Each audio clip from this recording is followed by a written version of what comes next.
नमस्कार। आमे एबे रुद्राक्ष विषय आलोचना करिया पय जाउछंती। आमे ए पर्यंत जानिचंती एकमुखी रुद्राक्ष, दुईमुखी रुद्राक्ष, तीनमुखी रुद्राक्ष। जदि आपण आज प्रथम थर पय हमर वीडियो को देखुचंती ताले सर्च करी देखिनियंतु हमर एकमुखी रुद्राक्ष, दुईमुखी रुद्राक्ष, तीनमुखी रुद्राक्ष ऊपर वीडियो रहिछि हम चैनल ले ताको देखि परिबे। तो आज मु आपण मानक समस्त को नमस्कार करुच्ची, समस्त को स्वागत जनाऊँच, समस्त को शुभकामना जनाऊँच। आज आम जानुचंती रुद्राक्ष, चारिमुखी रुद्राक्ष विषय। रुद्राक्ष कथा जितेबाला आम आलोचना करुचंती निश्चित भाव आमर विश्वास रही कि यह शिवाशीष भगवान शिवंकर आशीर्वाद, भगवान शिवंकर आशीष आम उपर सब बड़े रोचे। आम जदि से रुद्राक्ष को आम धारण करुचंती आम संगे रखुचंती बहुत बहुत बहुत खुशी आमको मिले, बहुत उपकार आमर हुए। ये चारिमुखी रुद्राक्ष विषय आम जिते जानुचंती ये चारिमुखी रुद्राक्ष आमर थर्ड चक्र को एक्टिवेट करिवारे अनेक सहाय्य करे। जो माने 7 चक्रा ऊपर जानिचंती आमर 7टी चक्रा कौन कौन, आमर 7टी चक्रा केमते आमको निहाती आम पई बैलेंस होबा दरकार। से क्षेत्र रे चारिमुखी रुद्राक्ष आमर थर्ड चक्र को एक्टिवेट करे।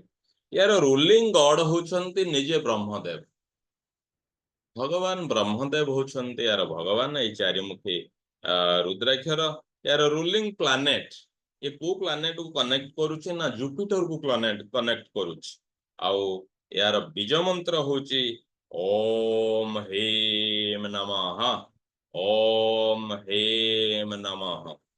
तेबे एई चारिमुखी रुद्राक्ष को जदि आमे धारण करूचंती आमर कौन बेनिफिट हुए?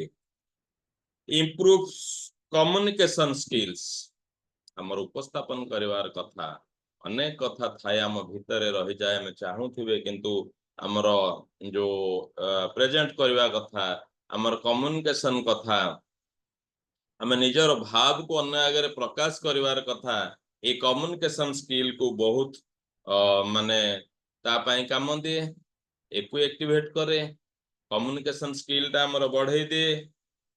जुपिटर जो प्लैनेट हमर अछंती, जुपिटर आशीर्वाद आम पाखरे सब बेले रहे।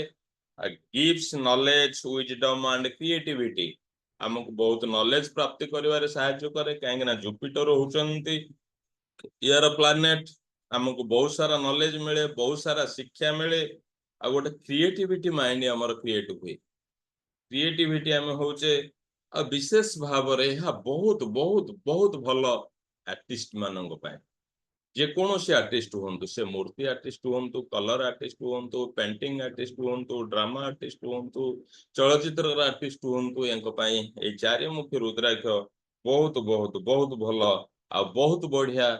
जो माने आमे मेडिटेशन करूछंती विभिन्न समय रे, यदि आमे चारिमुखी रुद्राक्ष धारण करिचंती, चारिमुखी रुद्राक्ष आम पाखरे अछि, तबे मेडिटेशन को हमको एकाग्रतार सहित करिवारे ए चारिमुखी रुद्राक्ष बहुत सहायता करिथाए।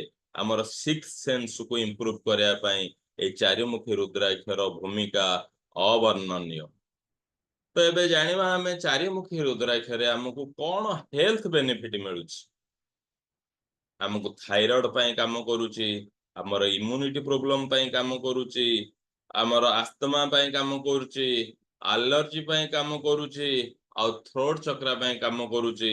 ए भली अनेक कथा रे आमे बहुत इंपोर्टेंट जिनस गुड़ी को आलोचना कले, तेबे हमको मन रखा पड़ो जे चारिमुखी रुद्राक्ष धारण कले यह सहित आहरी अनेक गुड़े उपकार आम लाइफ रे आसी थाए। तेबे सबुठारु इंपोर्टेंट कथा हैला आमे प्रॉब्लम बेस रे विभिन्न प्रकार रुद्राक्ष को चूज करि थाउ। तेबे भी कौनसी मुखीर रुद्राक्ष जदि भी आमे धारण करूचंती आम पई बहुत बढ़िया, बहुत बढ़िया। ये थिला चारिमुखी रुद्राक्ष उपरे एक संक्षिप्त भाव एक विशेष आलोचना। समस्त को पुणी पुणी नमस्कार, बहुत बहुत धन्यवाद, बहुत बहुत धन्यवाद। अपेक्षा करंतु आमे पुणी पंचमुखी रुद्राक्ष विषय आलोचना करिवा। बहुत बहुत धन्यवाद, धन्यवाद विश्व शक्ति, धन्यवाद, धन्यवाद।